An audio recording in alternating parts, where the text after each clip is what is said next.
it's not all dysfunctional. Okay, that's part of our big story tonight. In fact, there's been some major collaboration between the two parties, between Democrats and Republicans in the past few days, specifically on police reform. And I'm talking about both in Salem and in Olympia. They're passing similar bills in the wake of last year's protests and demands for racial justice and police accountability. Tim Gordon has more on the story. It has been a year of demonstrations and conflict over racial justice and policing in America. Portland has often been the center of attention. There has been unrest in Seattle, too, including violent confrontations between people in the crowd and police. Now, state legislators in both Oregon and Washington are on the verge of changing how law enforcement does its job.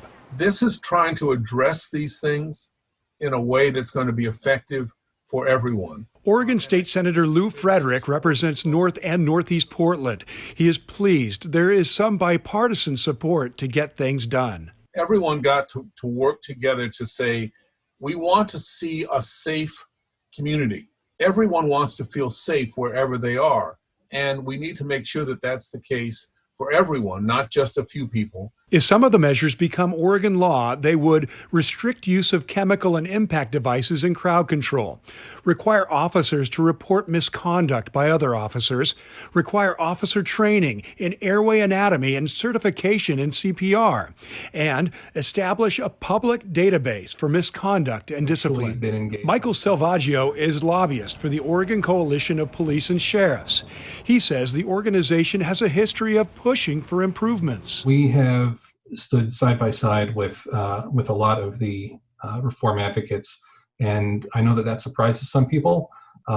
We agree on much more than we disagree on, and what we disagree on is usually details. In Southwest Washington, the focus has been on the Clark County Sheriff's Office, with deputies involved in 2 shootings of black men since November.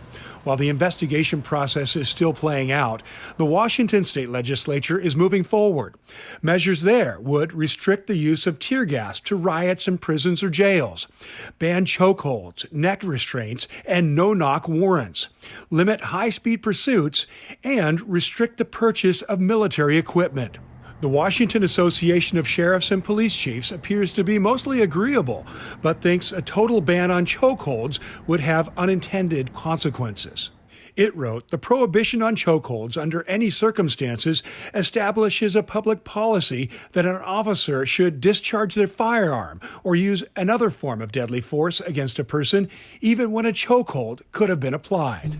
In the meantime, millions of people across the country are watching the trial of Derek Chauvin in Minneapolis, hoping for an end to policies that keep systemic racism alive. Exactly. And recognizing that is in fact one of the problems that we have in our culture, in our society, in our state, and in our city.